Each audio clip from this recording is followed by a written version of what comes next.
दोस्तों, हम सब रोज ही यूपीआई यूज करते हैं ना। फोन निकाला, एक क्लिक किया और फट से पैसे ट्रांसफर, दोस्त को या दुकान वाले को। इतना तेज, इतना आसान, लगता है जैसे कोई जादू हो। पलक झपकते ही काम हो जाता है। लेकिन कभी सोचा है कि ये पर्दे के पीछे मतलब ये सब होता कैसे है इतनी जल्दी? और उससे भी बड़ा सवाल, क्या ये स्पीड, ये रफ्तार उतनी ही सेफ भी है, सुरक्षित है? तो आज की हमारी बातचीत इसी पर होगी। हम अपने स्रोतों के आधार पर ये समझने की कोशिश करेंगे कि ये यूपीआई ट्रांजैक्शन, ये पैसे का आना जाना असल में कैसे काम करता है।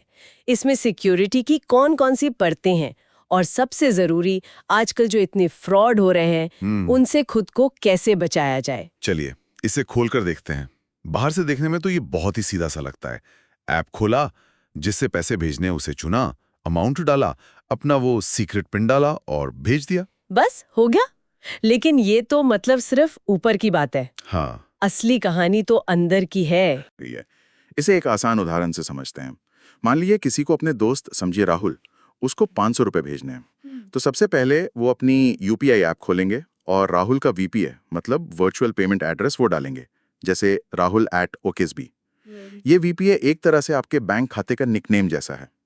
वो असली अकाउंट नंबर जैसी जो सेंसिटिव जानकारी है ना, उसे छुपाए रखता है। अच्छा। हाँ, ये पहली सुरक्षा की कड़ी भी है। ओके। तो जैसे आप अमाउंट डालकर सेंड या भेजें पर क्लिक करते हैं, एक एन्क्रिप्टेड मतलब एक सुरक्षित कोड वाला रिक्वेस्ट वो तुरंत आपके बैंक के सर्वर पर पहुंचता है। आपका बैंक फौरन चेक करता है कि भाई खाते में उतने पैसे हैं भी या नहीं। ये सब पल भर में। पल भर में? वाह। हाँ, बैलेंस कंफर्म होते ही आपका बैंक इस रिक्वेस्ट को भेजता है एनपीसीआई के पास, National Payments Corporation of India. अब ये एनपीसीआई बहुत इंपॉर्टेंट है। सोचिए, ये एक तरह का super fast intelligent traffic controller है जो इंडिया के लगभग सभी बैंकों को आपस में जोड़ता है। ये तुरंत पहचान लेता है कि पैसा किस बैंक में जाना है। एनपीसीआई इस रिक्वेस्ट को बिजली की तेजी से राहुल के बैंक यानी कि रिसीवर बैंक उस तक पहुंचाता है। राहुल का बैंक फिर ये पक्का करता है कि हाँ भाई, वीपीए सही है और खाता चालू है। ठीक है। जैसे ही राहुल के बैंक से हरी झंडी मिलती है, आपके खाते से पैसा कटता है और उसी पल राहुल के खाते में जमा हो जाता है। और तुरंत ही दोनों को कंफर्मेशन का मैसेज भी आ जाता है। कमाल है। ये पूरी कहानी, रिक्वेस्ट भेजना, बैलेंस जांचना, एनपीसीआई से गुजरना, दूसरे बैंक से कंफर्मेशन लेना और पैसे का ट्रांसफर, ये सब कुछ आप मानेंगे नहीं, चंद मिली सेकेंड्स में हो जाता है। मिली सेकेंड्स में? हाँ, ये अलग अलग सर्वर्स का एक अदृश्य नेटवर्क है जो एकदम सही तालमेल से काम करता है। यही यूपीआई की असली ताकत है। स्पीड, भरोसा और आसानी, सब एक साथ। वाह, मतलब इतनी सारी अलग अलग संस्थाएं, इतने सारे सर्वर, और वो भी इतनी तेजी और इतने सटीक कोऑर्डिनेशन के साथ काम करते हैं। ये तो वाकई कमाल की इंजीनियरिंग है। मिली सेकेंड्स में ये सब हो जाना, ये तो सोचने में भी हैरत अंगेज लगता है। लेकिन फिर वही सवाल वो घूम फिर कर दिमाग में आता है, अगर ये प्रक्रिया इतनी ज्यादा तेज है तो क्या ये उतनी ही सुरक्षित भी है? कहीं ऐसा तो नहीं कि इस रफ्तार के चक्कर में मतलब सेफ्टी के साथ कोई समझौता हो रहा हो? ये सवाल बहुत जरूरी है और उठना भी चाहिए। अच्छी बात यह है कि यूपीआई को बनाते समय सिक्योरिटी को टॉप प्रायोरिटी दी गई है। इसमें कई लेवल्स पर सुरक्षा के इंतजाम हैं। सबसे पहली और शायद सबसे जानी पहचानी लेयर है टू फैक्टर ऑथेंटिकेशन, मतलब दो स्तरीय पुष्टि। हर ट्रांजैक्शन के लिए दो चीजें जरूरी हैं। एक तो आपका वो मोबाइल फोन जिस पर आपका बैंक खाता रजिस्टर्ड है, हाँ। और दूसरा आपका सीक्रेट यूपीआई पिन। सोचिए, अगर किसी को आपका पिन पता भी चल गया लेकिन आपका रजिस्टर्ड फोन उसके पास नहीं है, तो वो पैसे ट्रांसफर नहीं कर सकता। सही, दोनों चीजें चाहिए। हाँ, दोनों एक साथ चाहिए। दूसरी अहम परत है एन्क्रिप्शन। जब आप कोई ट्रांजैक्शन करते हैं तो आपकी जानकारी, पिन, बैंक डिटेल्स वगैरह वो कभी भी खुले तौर पर प्लेन टेक्स्ट में नहीं भेजी जाती। उसे एक मुश्किल कोड में बदल दिया जाता है। एन्क्रिप्शन कहते हैं उसे। ये कुछ ऐसा है जैसे आप कोई सीक्रेट मैसेज भेज रहे हो जिसे रास्ते में कोई और पढ़ न सके। सिर्फ सही जगह पहुंचने पर ही उसे डिकोड किया जा सकता है। ओके। फिर आता है टोकनाइजेशन। ये एक और स्मार्ट तरीका है आपकी जानकारी सेफ रखने का। इसमें ट्रांजैक्शन के दौरान आपकी असली कार्ड नंबर या अकाउंट नंबर की जगह एक यूनिक वन टाइम यूज वाला टोकन इस्तेमाल होता है। मतलब आपकी असली जानकारी कभी सीधे तौर पर सामने आती ही नहीं। ये टोकन हर बार अलग हो सकता है, जिससे सिक्योरिटी और बढ़ जाती है। अच्छा, ये टोकन वाला सिस्टम तो काफी सिक्योर लगता है। बिल्कुल। और चौथी बात, रियल टाइम मॉनिटरिंग। एनपीसीआई और आपके बैंक दोनों ही लगातार सभी यूपीआई लेन देनों पर बारीकी से नजर रखते हैं। उनके सिस्टम्स किसी भी असामान्य या सस्पिशियस एक्टिविटी को पहचानने के लिए डिजाइन किए गए हैं। अगर उन्हें कुछ गड़बड़ लगती है तो वो तुरंत उस ट्रांजैक्शन को रोक सकते हैं, जैसे कोई सिक्योरिटी गार्ड लगातार गश्त पर हो। तो कुल मिलाकर आप देखें तो तकनीकी तौर पर यूपीआई का जो बेसिक स्ट्रक्चर है वो काफी मजबूत और सुरक्षित बनाया गया है। ये सुनकर थोड़ी तसल्ली तो हुई कि हाँ, टेक्नोलॉजी के लेवल पर काफी इंतजाम है, लेकिन यहाँ एक कंफ्यूजन सा लगता है। अगर सिस्टम इतना मजबूत है तो फिर हम आए दिन ये यूपीआई फ्रॉड या धोखाधड़ी की इतनी खबरें क्यों सुनते हैं? लोग शिकार कैसे हो जाते हैं? ये थोड़ा अजीब नहीं? हाँ, ये पॉइंट बिल्कुल सही है और इसका जवाब जैसे मैंने कहा वो टेक्नोलॉजी में नहीं बल्कि इंसानी बर्ताव में छिपा है। ज्यादातर मामलों में जो फ्रॉड करने वाले हैं वो यूपीआई सिस्टम की टेक्निकल सिक्योरिटी को नहीं तोड़ते। हाँ। वो सिस्टम को हैक नहीं करते, वो इंसान को हैक करते हैं। इंसान को हैक? मतलब वो हमारी भावनाओं, हमारे भरोसे, हमारे डर या कभी-कभी हमारी बस लापरवाही का फायदा उठाते हैं। अच्छा। तो ये भरोसे या डर का फायदा कैसे उठाया जाता है? वो कौन से आम तरीके हैं जिनसे ये धोखेबाज लोगों को अपने जाल में फंसाते हैं? कई तरीके हैं और ये लोग बहुत चालाक होते हैं। एक बहुत कॉमन तरीका है फर्जी यूपीआई लिंक्स या मैसेज भेजना।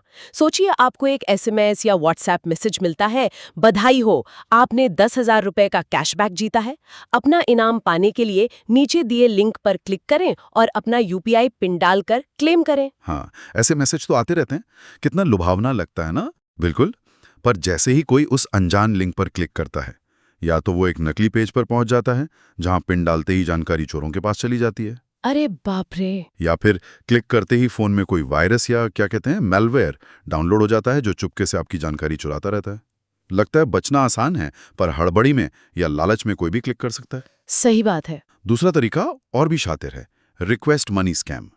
इसमें फ्रॉड करने वाला आपको पैसे भेजने का नाटक करता है, लेकिन असल में वो आपसे पैसे मांगने का रिक्वेस्ट भेजता है। Collect request. ऐप पर नोटिफिकेशन कुछ ऐसा दिखता है जैसा पैसे आ रहे हैं और आपको बस अप्रूव या पे करना है। अच्छा। हाँ, अगर किसी ने ध्यान से नहीं पढ़ा या जल्दबाजी में अप्रूव कर दिया तो पैसे आने की बजाय उनके खाते से कट जाते हैं। कभी ऐसा अनुभव रहा है किसी का? ये बहुत आम गलती है जिसका फायदा उठाया जाता है। उफ, ये तो बहुत गड़बड़ है। एक और खतरनाक तरीका है स्क्रीन शेयरिंग ऐप्स का इस्तेमाल। इसमें फ्रॉड करने वाले अक्सर बैंक अधिकारी, कस्टमर केयर वाले या किसी जानी मानी कंपनी का आदमी बनकर कॉल करते हैं। वो कहते हैं कि आपके खाते में कोई प्रॉब्लम आ गई है, केवाईसी अपडेट करनी है या कोई ऑफर एक्टिवेट करना है। फिर वो मदद करने के बहाने आपसे कोई ऐप जैसे एनीडेस्क या टीम व्यूअर इंस्टॉल करने को कहते हैं। हाँ, सुना है इनके बारे में। आपको लगता है कि वो आपकी मदद कर रहे हैं, पर असल में उस ऐप के जरिए वो आपके फोन की स्क्रीन लाइव देख रहे होते हैं। फिर वो आपको यूपीआई ऐप खोलने और कुछ स्टेप्स फॉलो करने को कहते हैं, और बस वो आपका पिन और दूसरी जरूरी जानकारी वहीं से देख लेते हैं, थोड़ा रुककर, और फिर पल भर में अकाउंट खाली। हे भगवान, ये तो बहुत डरावना है। और हाँ, फर्जी कस्टमर केयर नंबर का जाल, ये तो बहुत फैला हुआ है। किसी को अपनी बैंक, वॉलेट कंपनी या किसी सर्विस में दिक्कत आती है तो वो गूगल पर कस्टमर केयर नंबर खोजता है। धोखेबाजों ने वहां अपने नकली नंबर डाल रखे होते हैं। जैसे ही कोई उस नंबर पर कॉल करता है, सामने वाला बिल्कुल असली बैंक अफसर की तरह बात करता है। वो डराता है कि अकाउंट ब्लॉक हो गया है, होने वाला है। फिर वेरिफिकेशन या मदद के नाम पर आपसे कार्ड नंबर, सीवीवी, ओटीपी या यूपीआई पिन जैसी सारी सीक्रेट जानकारी मांग लेता है। और लोग दे भी देते हैं डर के मारे। हाँ, जानकारी मिलते ही वो पैसे उड़ा लेते हैं। जरा सोचिए कितनी आसानी से भरोसे का गला घोटा जाता है। तो आप देख रही हैं, ये सारे तरीके तकनीक की बजाय इंसानी साइकोलॉजी, डर, लालच, भरोसा और कभी-कभी बस ध्यान ना देने का इस्तेमाल करते हैं। ये जानना बहुत जरूरी है कि धोखेबाज लगातार नए-नए पैंतरे आजमाते रहते हैं। ये सब सुनकर तो वाकई चिंता होती है। ऐसा लगता है कि ये धोखेबाज हर वक्त घात लगाए बैठे हैं। तो फिर सवाल ये उठता है कि हम आम इंसान इन सब चालों से खुद को कैसे बचाएं? क्या कुछ ऐसे ठोस और आसान उपाय हैं जिनसे सुरक्षित रहा जा सके? हाँ, बिल्कुल हैं। और अच्छी बात यह है कि ये उपाय मुश्किल नहीं है, बस थोड़ी सी जागरूकता और सावधानी बरतने की जरूरत है। अगर इन बातों का ध्यान रखा जाए तो यूपीआई फ्रॉड के रिस्क को काफी हद तक कम किया जा सकता है। सबसे पहला और सुनहरा नियम, अपना यूपीआई पिन ये किसी के भी साथ कभी भी शेयर न करें। कोई भी बैंक, कोई भी कंपनी, कोई भी कस्टमर केयर वाला आपसे आपका पिन कभी नहीं मांगेगा। ये आपकी डिजिटल तिजोरी की चाबी है, इसे संभाल कर रखें। ये तो सबसे जरूरी है। बिल्कुल। दूसरा, अनजान नंबरों या ईमेल आईडी से आए किसी भी एसएमएस, व्हाट्सएप मैसेज या ईमेल में दिए गए लिंक पर भूलकर भी क्लिक न करें। खासकर अगर उनमें कोई बड़ा इनाम जीतने, कैशबैक मिलने या कोई वार्निंग जैसे अकाउंट ब्लॉक होने की बात कही गई हो। हमेशा शक करें, वेरीफाई करें। लिंक्स पर तो बिल्कुल नहीं। तीसरा, जब भी कोई रिक्वेस्ट मनी या पैसे प्राप्त करे का नोटिफिकेशन आए तो उसे बेहद ध्यान से पढ़ें। अगर आप किसी से पैसे मंगा नहीं रहे हैं तो आपको कुछ भी अप्रूव करने की जरूरत नहीं है। हमेशा पक्का करें कि आप पैसे भेज रहे हैं या प्राप्त कर रहे हैं, उसके बाद ही पिन डालें। हाँ, ये रिक्वेस्ट मनी वाला ध्यान रखना होगा। चौथा, कोशिश करें कि पब्लिक या फ्री वाईफाई नेटवर्क जैसे रेलवे स्टेशन, मॉल या कैफे के वाईफाई पर कोई भी फाइनेंशियल ट्रांजैक्शन, खासकर यूपीआई पेमेंट ना करें। ये नेटवर्क्स अक्सर सिक्योर नहीं होते और हैकर्स आपकी जानकारी चुरा सकते हैं। अपने मोबाइल डेटा या सिक्योर पर्सनल वाईफाई का ही इस्तेमाल करें। सही। पांचवा, हर ट्रांजैक्शन के बाद जो एसएमएस या ऐप नोटिफिकेशन आता है उसे इग्नोर ना करें। ध्यान से पढ़ें कि कितनी रकम कटी है और किसे गई है। अगर कोई ऐसा ट्रांजैक्शन दिखे जो आपने नहीं किया तो तुरंत बिना देर किए अपने बैंक को इन्फॉर्म करें। अलर्ट रहना जरूरी है। हाँ। छठा, केवाईसी एटकाइट, अकाउंट अनब्लॉक करवाना या ऐसी कोई भी जरूरी प्रक्रिया कभी भी फोन कॉल पर मिले इंस्ट्रक्शंस के हिसाब से ना करें। हमेशा बैंक के ऑफिशियल ऐप, वेबसाइट या नजदीकी बैंक ब्रांच में जाकर ही ये काम करें। फोन पर कभी भी अपनी सेंसिटिव जानकारी शेयर ना करें। ठीक है। और साथ ना, अगर आपको कभी बैंक या किसी सर्विस प्रोवाइडर के कस्टमर केयर से कांटेक्ट करना हो तो उनका नंबर हमेशा उनकी ऑफिशियल वेबसाइट या ऐप से ही लें। गूगल सर्च में दिखने वाला पहला नंबर आंख बंद करके भरोसा ना करें, वो नकली हो सकता है। तो इसका मतलब निचोड़ यही निकलता है कि तकनीक अपनी जगह है, लेकिन हमारी अपनी सावधानी और जागरूकता ही हमारी सबसे बड़ी सुरक्षा कवच है। ये टिप्स सुनने में बहुत सरल लगती हैं, लेकिन अगर हम इन्हें अपनी आदत बना लें तो यूपीआई जैसी शानदार सुविधा का इस्तेमाल बिना डरे सुरक्षित तरीके से कर सकते हैं। लेकिन एक सवाल फिर भी कहीं ना कहीं लह जाता है, क्या ये सारी सावधानियां बरतने से हम 100% सुरक्षित हो जाएंगे? क्या धोखाधड़ी कभी नहीं होगी? शायद पूरी गारंटी तो किसी चीज की नहीं होती, क्योंकि जैसा आपने कहा, ये फ्रॉड करने वाले भी लगातार नए तरीके निकालते रहते हैं। हाँ, ये सच है। इसीलिए हमारी अगली बातचीत और भी जरूरी होने वाली है। हम उन टॉप 5 साइबर फ्रॉड्स पर गहराई से नजर डालेंगे जिनसे आजकल लोग सबसे ज्यादा शिकार हो रहे हैं।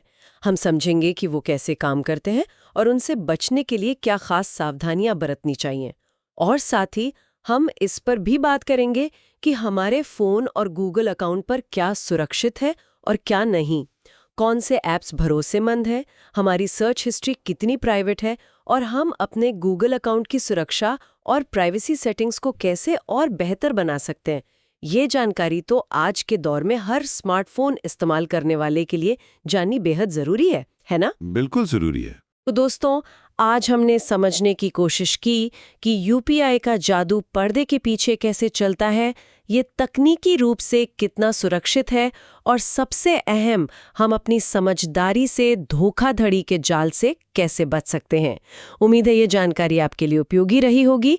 अगर आपको ये चर्चा काम की लगी और आप चाहते हैं कि ऐसी जानकारी और लोगों तक भी पहुंचे तो इसे शेयर ज़रूर करें और आगे भी ऐसी गहरी पड़ताल जारी रखने के लिए हमारे साथ बने रहें।